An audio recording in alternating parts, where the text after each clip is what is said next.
Olá, meu nome é Fátima Paulino Jerônimo Fernando, mas podem me chamar de Fátima Fernando.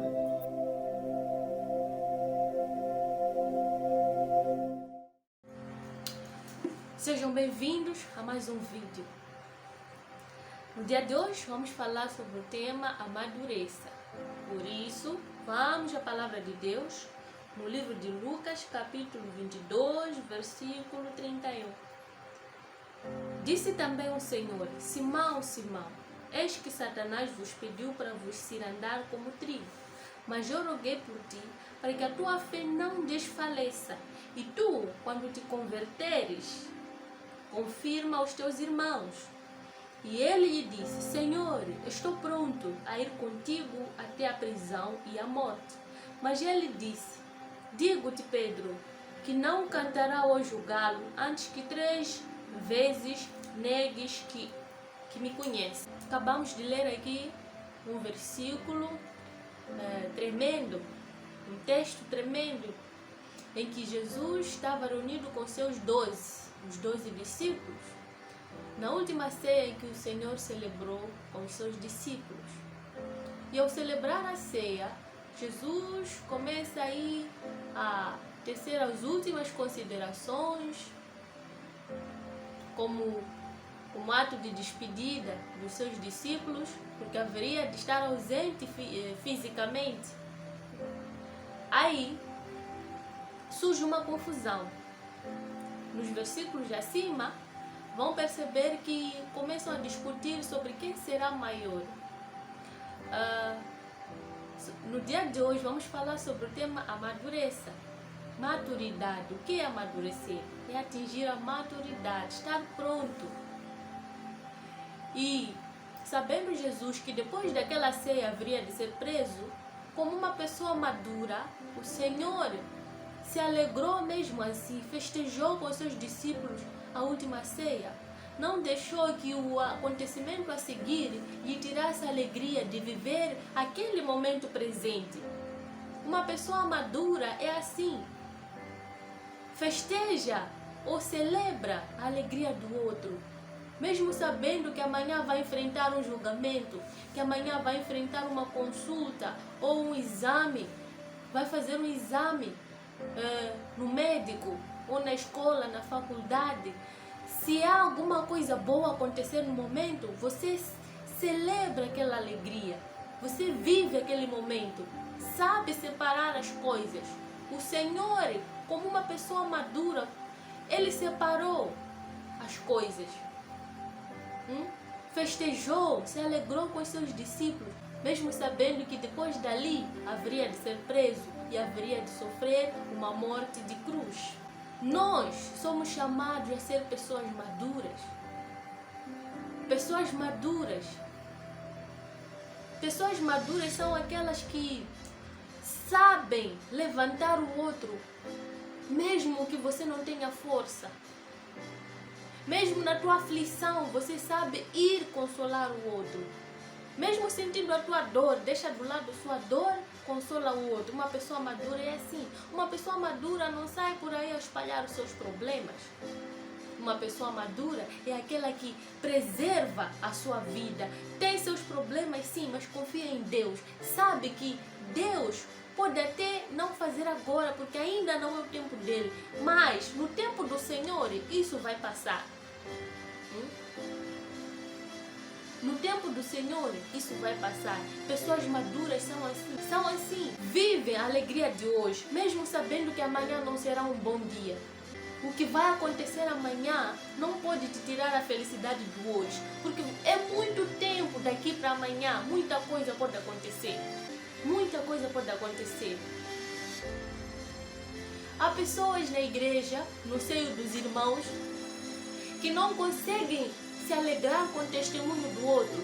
Seja maduro, se alegre com o testemunho do teu irmão, se alegre com o emprego do teu irmão, se alegre com o filho que a tua irmã teve, se alegre porque você é o próximo. Uma pessoa madura sabe estar, sabe esperar no Senhor e confia no Senhor. mesmo sabendo que dias maus virão, mas sabe que mesmo nos dias maus o Senhor está lá.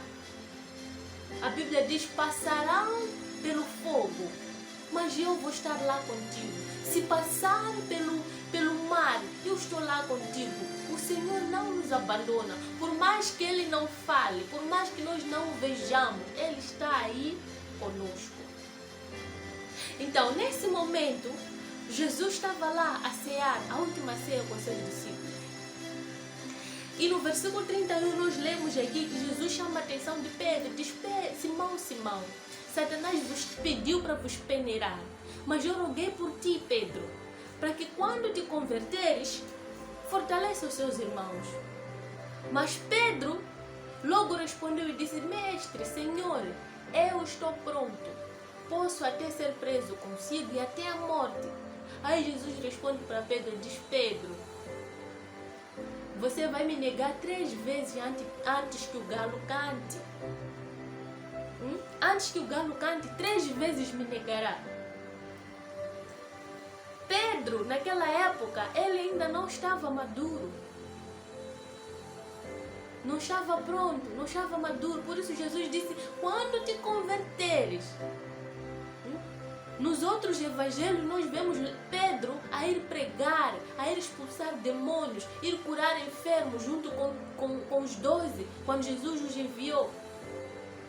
Ele fez tudo isso em nome de Jesus, mas ainda não estava convertido, não estava maduro. Não estava maduro.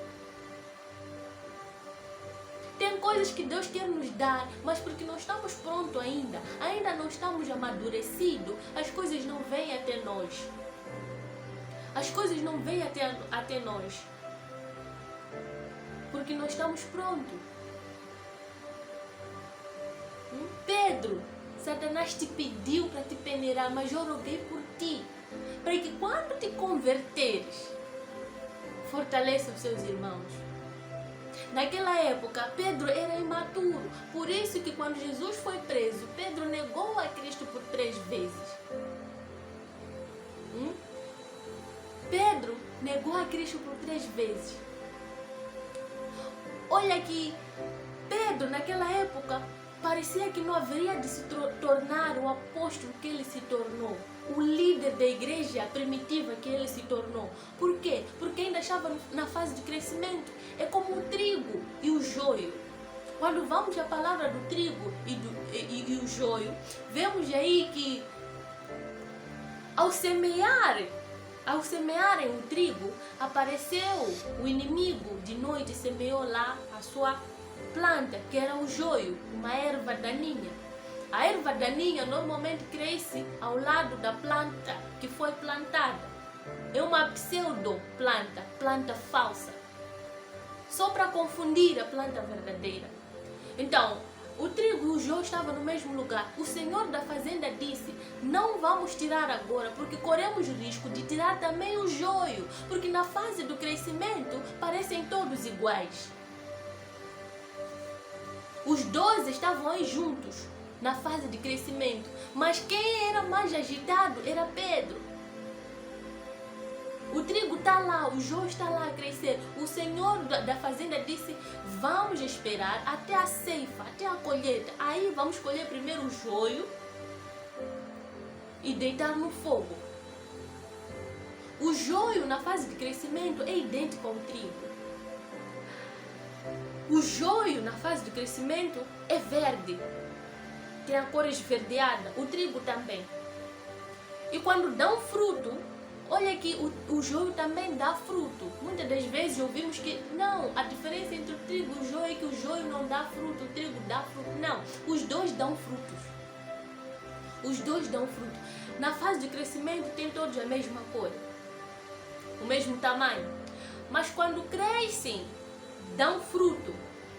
O trigo, quando já está próximo à época de ser colhido, o trigo muda de cor, ganha uma cor acastanhada, enquanto que o joio permanece na cor verde. Está aí uma diferença entre o trigo e o joio. Ganha uma cor acastanhada o trigo, o joio continua verde. Outra particularidade é que o trigo, na época de colheita, ele traz a sua raiz para a superfície, a sua raiz fica mais para cima da terra, enquanto que o joio aprofunda mais a sua raiz. O trigo traz a sua raiz para fora para facilitar a colheita, enquanto que o joio ele aprofunda como sinal de resistência. Ele resiste à colheita. Muitas das vezes temos esse tipo de irmão no seio da igreja. Os irmãos que resistem, que não querem ser tirados dali. Se agarram, criam raízes num certo cargo ou num certo lugar que não querem ser tirados de lá. O joio, quando chega na hora de colheita, ele permanece ereto, enquanto que o trigo, ele se curva. É sinal de que está pronto para ser colhido, ele se curva. O trigo permanece ereto. Por isso que o dono da fazenda disse que colheriam primeiro o joio, porque ele está lá em pé, é fácil de lhe ver. Está em pé, está com raízes aprofundadas, está com cor verde. Enquanto que o trigo, que é a planta, que é aquela semente plantada pelo fazendeiro, ele muda de cor e ainda se curva, em sinal de humildade. Em sinal de humildade. É como nós, né? Estamos aí como uma plantação de Deus. Lá no meio também tem joio. Há irmãos que são trigo, mas há irmãos que são joio. Na fase de crescimento parecemos todos iguais, mas no decorrer do tempo, na hora de apresentar fruto, o fruto do outro é tóxico. São aqueles irmãos que espalham mentira, espalham calúnia dentro da igreja, que ao invés de levantar você quando está a cair, ele te sufoca, te põe mais para baixo.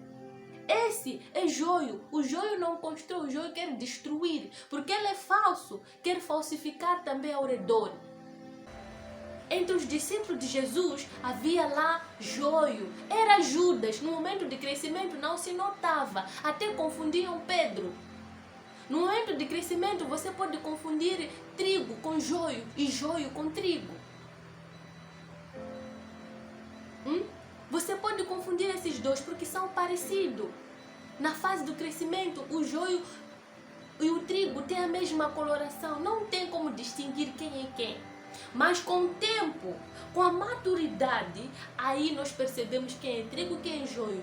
Quem era joio no meio dos discípulos é Judas Iscariotes, que vendeu a Cristo.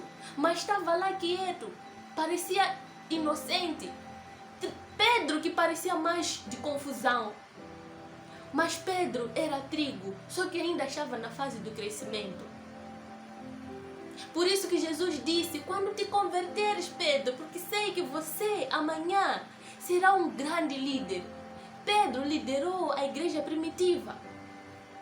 Mas é esse que era precipitado. É esse que disse por 3 vezes que não conhecia a Cristo. Maturidade, é necessário ganharmos maturidades. Se tivermos maturidade, Deus nos confiará coisas grandes. Pedro, imaturo, negou a Cristo por 3 vezes. Pedro, maduro, levantou-se no meio de Sinédrio e falou para o sumo sacerdote que eu nunca vou deixar de pregar o que eu tenho visto e ouvido, com risco de ser morto. Pedro, imaturo, disse que eu vou até a morte contigo, mas depois fugiu. Mas Pedro, maduro, encontrou um paralítico na porta formosa e disse, não tenho prata, não tenho ouro, mas o que eu te dou, o que eu tenho, isso te dou. Levanta-te e anda. Pedro, imaturo, era covarde, mas Pedro, maduro, era ousado. Por isso, amadureça, irmão. Amadureça. Porque grandes coisas te esperam.